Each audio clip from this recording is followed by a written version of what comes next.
Your identity is probably holding you back. Let me explain. You have an identity of yourself, of where you stand, of what you should be, of the actions you normally take, and who you are. And this perception of yourself, this identity, is honestly what's holding you back, because you view yourself in a certain way, and that certain way is not serving you anymore. So I'm going to tell you about the alter ego effect and how you can use it to change your own life. What you're going to do is you're going to take a little notepad and you're going to figure out who you are as a person right now. You're going to figure out every belief you have, every perspective you have, and who you actually see yourself as a person, and and the parts of you wouldn't tell anybody, the parts of you that you don't want to be, the parts of you don't like. Okay? The parts of you that you are when it's 2 a.m. on a Wednesday afternoon, Wednesday night, you're just sitting in your room, the parts of you that people don't see, the parts of you that people do see, and you're going to figure that out. You're going to figure out your identity, who you think you are, who you should be. You're going to actually, in detail, it should take about half an hour. You're going to write down everything you can, okay? And then after that, maybe take a little break, a little 10-minute meditation, and then you're going to figure out a new version of yourself and what traits he would have and what traits would be optimal with there. And then you're going to lean into this as much as possible. This is now your new identity, and that old version of you is metaphorically dead. Let me tell you a story. The story is 3 years ago. It is, what would it be? The summer of 2022. It's May. And prior to this point, I always introduced myself as Nicholas. That was my name. And it still is my name. And I figured all this stuff out. I did the journaling thing I just told you to do. And to further solidify the identity, I literally started introducing myself differently. I started introducing myself as Nick, which I know it's just a shortened version of the name. But doing that and pinning all the higher performing attributes, the better part of myself on this new version of myself allowed me to fulfill that new version easier.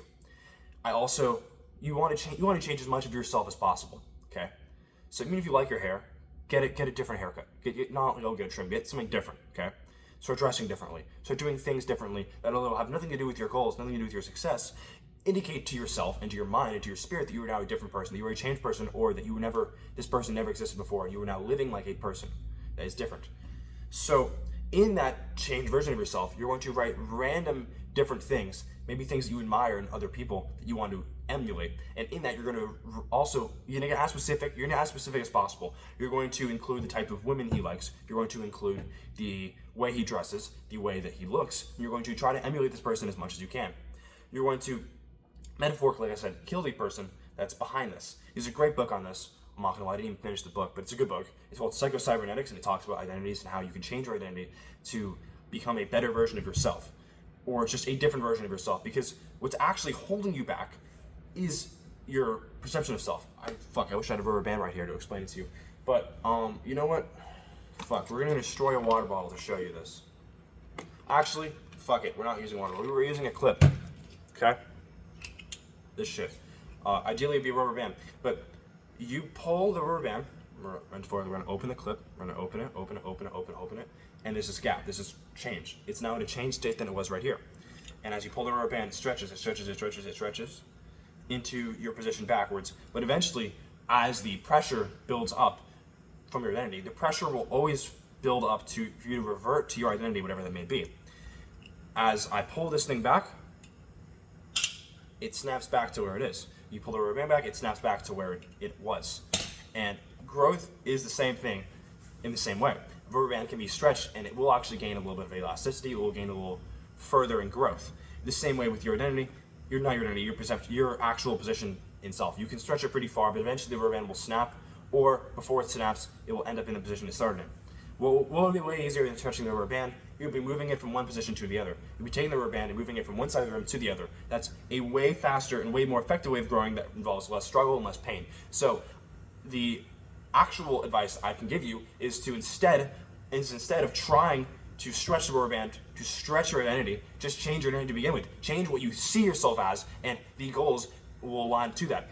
If you are aligned to your purpose, to your vision, you will achieve that. But your purpose and vision isn't even what you expected. It's not the goal you have in your mind. It's not the thing you daydream about. It's where you actually believe you deserve. It's where you actually believe you belong in the hierarchy. If you believe in a social hierarchy that you are a low status individual, you will emulate the low status traits. You will only see low status opportunities, and the opportunities to increase that status will not be shown to you, right? The same thing with, say, exercise, for example. If you're a guy who doesn't believe in working out to an extent, you maybe think, oh, working out's cringe or whatever your perception is around working out. If you don't believe that you're somebody that deserves a good physique, then you will eventually quit working out, even if you try very hard, right? It will feel effortless if you believe you deserve the result, if you believe that you're the type of person that does something. Working out was easy for me because I believed because I changed my identity. I started telling people I lifted, even when I really wasn't that consistent. I changed my identity to somebody that has to work out. That is me. That is a part of me. I changed my identity to that, and I changed my identity to that very quickly. And if you do the same thing with any goal that you have, that you are somebody that does this, does a trait, that is an action, that you don't meditate, you are a meditator, right? You don't work out, you're an athlete. You change your identity, everything else will fall in line because an athlete has to work out to maintain his identity of being an athlete. So the same way a loser has to maintain his identity of being a loser, you can do that with being a winner too. You can do it with anything. You just got to change the identity. You got to change the way you see yourself. You got to stop taking advice from people who are in a lower position than you. And also, you are the average of the five people you surround yourself with. If the people you surround yourself with aren't doing anything with their life, they aren't improving themselves, then you will inevitably not improve yourself either. You will not do anything with your life.